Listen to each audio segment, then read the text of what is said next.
Now we switch our attention to On Point, where we speak to experts to delve deeper into the biggest news stories in the spotlight right now. Countries around the world are saddled with rampant inflation and rising prices at the pump. South Korea is suffering from the same issues. Consumer prices in South Korea jumped more than 2% for the sixth straight month in September, and growth in the third quarter was rather underwhelming, to say the least. Also on Tuesday, South Korean officials said fuel taxes will be slashed by a record 20% for half a year from mid-November in a bid to cope with skyrocketing energy prices. Now, for a closer look, we connect to Steven Borowiec, who's a writer, journalist, and broadcaster based in Seoul. Good morning. Good morning. Now, as Mark just mentioned, inflation and high gasoline prices aren't problems exclusive to South Korea. Now, this is happening worldwide. And since three major catalysts are outside South Korea's control, namely OPEC's decisions on oil production, the Federal Reserve's hints about tapering, and the pandemic, is there much officials at the national level can do at this point to keep a lid on inflation?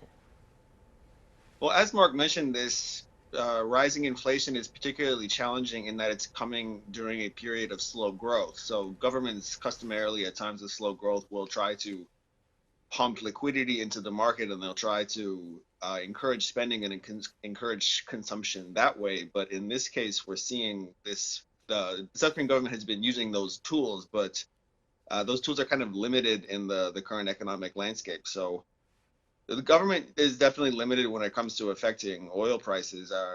Oil prices are expected to continue rising. They are likely to get as high as $90 a barrel. I've seen some projections, but what the government is doing is using the tools that they have at their disposal. And, the government obviously can control taxation. So they're doing what they can to try to keep inflation steady and also encourage consumption at the same time. So it's a complicated economic calculus that they have in front of them right now.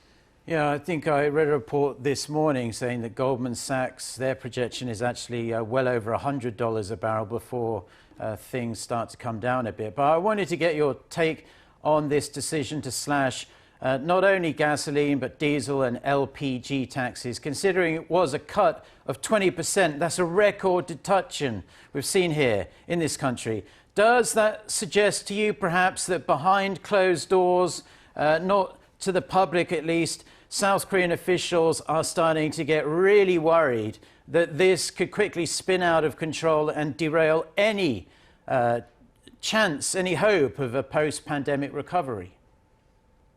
It shows that they're taking things very seriously, and it shows that they're being proactive, which are good things. I think to some extent this tax cut is intended to assist kind of vulnerable members of the economy, people who have to drive to work every day, and small and medium manufacturers. A lot of the Korean economy, not just in terms of production, but in terms of employment, takes place at smaller manufacturers and smaller businesses that are sensitive to, that have smaller profit margins and are sensitive to any kind of change in energy costs or any other shifts in the economic landscape more broadly. I think we also have to keep in mind the political context. The South Korean government is up for election in March of next year, and so they're going to want to have some decent economic numbers to show for when South Koreans go to the polls. So I think that's at least part of their motivation, and they want to be able to show to the world that the economy is going well and things are moving along and things are really recovering. And I think that's also another reason why they are willing to do something like cutting a tax, which can result in less government revenue and a higher level of government debt, because they're kind of looking ahead to the medium-term future and perhaps not the more long-term future of fiscal soundness. And Stephen, earlier this week, President Moon Jae-in was at the National Assembly to urge lawmakers to approve his administration's record $520 billion budget for 2022. How will rising prices impact the president's big spending proposals, and how are they proposing to pay for this? Is it through higher taxes or more debt? As of now, this government is racking up quite a lot of debt. I just yesterday there was a pretty scathing editorial in the Donga Ilbo where they accused the Moon Jae-in administration of kind of one expert that I spoke to described what the government's doing is kind of borrowing growth from the future. Right now they're spending very heavily and they're trying to prop up the economy, and that's going to create some limitations for whoever the next government is. If it's the opposition, then they'll face some difficult decisions as to needing to cut spending and then needing to absorb any kind of lower economic growth that comes with that. If it's the current ruling party, if they win re-election, they will have to change what they have been doing customarily over the past 4.5, 5 years, is that they've spent very aggressively. They've tried to prop up less competitive or less advanced sectors of the economy. Throughout the pandemic, they've been quite generous with cash payments to vulnerable people meant to spur consumption. And all of that has been, mostly the record on that is mixed, but we can say that at the very least, it's kept South Korea from falling into any kind of sustained recession. There has been growth. The economy has remained in positive territory.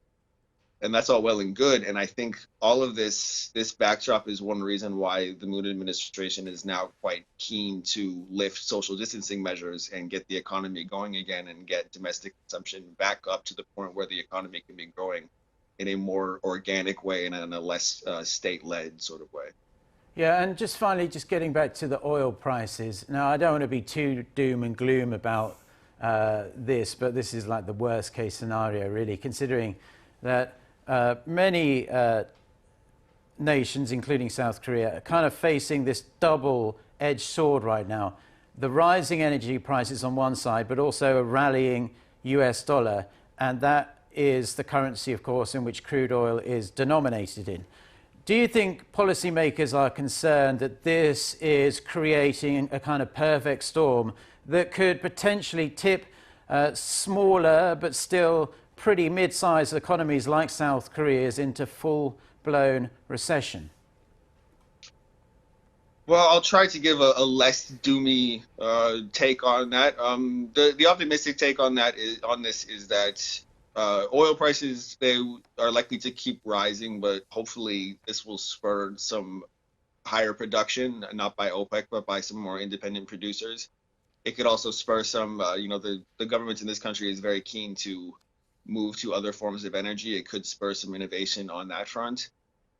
And at the same time, there's the reason for optimism in Korea is that, what's really driving these oil prices is recovery of global demand. As economies are opening up, people are moving around again, and there's a greater demand for energy. So that's a kind of little bit of context that I think we should keep in mind. But I think for the medium term future, I think the South Korea's economic prospects, despite the challenges that you mentioned, are sound, just for the fact that if you look at the past year and a half, we've been dealing with some very strict social distancing.